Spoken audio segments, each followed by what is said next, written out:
નમસ્કાર મિત્રો, જય હિન્દ, જય ભારત.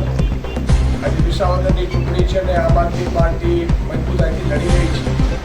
આજે લોકોના હોઠ ઉપર આમ આદમી પાર્ટી ઝાડુ અને ઉમેદવાર ગોપાલભાઈનું નામ અત્યારે ફરી રહ્યું છે. ત્યારે ઇન્ડિયા ગઠબંધનના અમારા સાથી એનસીપીના પૂર્વ ધારાસભ્ય અને એનસીપીના પ્રદેશ અધ્યક્ષ ચંદુભાઈ વઘાસિયા આજે આમ આદમી પાર્ટીને ટેકો જાહેર કર્યો છે. આ પ્રસંગે અમારા રાજુભાઈ કરપડા, રાજુભાઈ ગોખતરિયા, એનસીપીના પણ આગેવાનો, અસીલભાઈ મારી સહિતના આગેવાનો ઉપસ્થિત રહ્યા છે. મિત્રો, કોંગ્રેસ ઇન્ડિયા ગઠબંધનમાં સેન્ટ્રલી છે, છતાંય એ કોઈ પણ ભાજપના ઇશારે કે જે પણ હોય, રાહુલ ગાંધીજીએ કહ્યું છે કોંગ્રેસના મોટા નેતાઓ ભાજપની બી ટીમના કામ કરે છે કદાચ, અને એના કહેવાથી ઉમેદવારો ઉભાવીને એને એવું હતું કે નુકસાન કરી શકે પણ નહીં થાય. પ્રજા બહુ સમજદાર છે, વિસાવદરની તો ખાસ. ત્યારે ઇન્ડિયા ગઠબંધન એનસીપીના સાથી જ્યારે ટેકો જાહેર કરે છે, હું ચંદુભાઈ વઘાસિયાને કહીશ કે બે શબ્દ. આજે વિસાવદર ભેસાણની પેટા ચૂંટણીની અંદર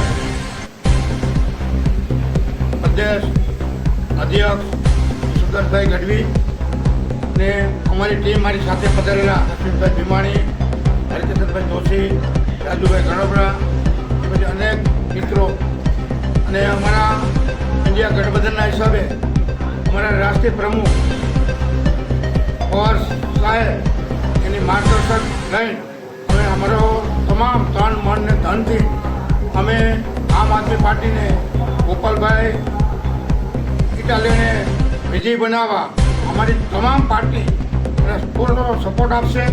ગામો ગામ જઈને મદદ કરશું, જેટલી થાય એટલી અમે ઈશુદરભાઈ પ્રદેશ પ્રમુખને ખાતરી આપી છે. અને હર હંમેશ અમે આમ આદમી પાર્ટીની અંદર અમારી રાષ્ટ્રીયવાદી Congress party NCP SP Sharad Pawar સાથ અને સહકાર આપશું. હર હંમેશ અમારી પાર્ટી શરદ પવારની પાર્ટી તમે જોઈ છે, હર હંમેશ ગામડા અને ખેડૂતની સાથે રહેલી. 2007ની અંદર હું જ્યારે ધારાસભ્ય ગોંડલનો હતો ત્યારે ચીફ એનસીપી શરદ પવાર કૃષિ પ્રધાન હતા, અને જ્યારે 72,000 ખેડૂતના વેરા માફ કર્યા. આ દિવસથી કોઈથી કોઈ સરકારે ગુજરાતમાં કઈ આગાહી પ્રસારમાં માફ નથી કર્યા.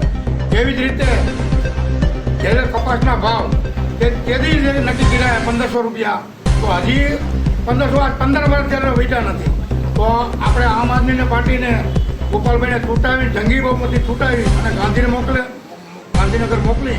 કારણ કે તો અવાજ ખેડૂતનો અને ગામડાનો અને માલધારી ભાઈઓનો તમામ જ્ઞાતિનો અવાજ ગાંધીનગર પહોંચાડે એવી રીતે આમ આદમીના સામેના બટન ઉપર મદદ કરી અને વિજય બનાવી. આટલું તે વિરમું છું. જય હિન્દ, જય ભારત.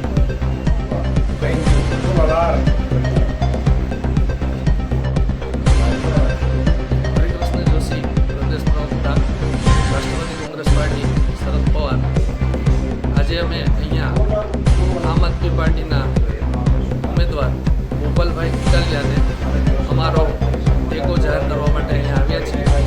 રાષ્ટ્રવાદી કોંગ્રેસ પાર્ટી આ તકે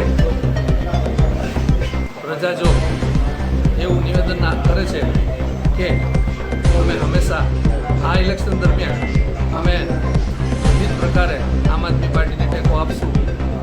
અહંકારી સરકાર જે છે અત્યારે, સરકારની સામે ગોપાલભાઈ એક લડવૈયા તરીકે લડી રહ્યા છે, એનો અમને ગર્વ છે.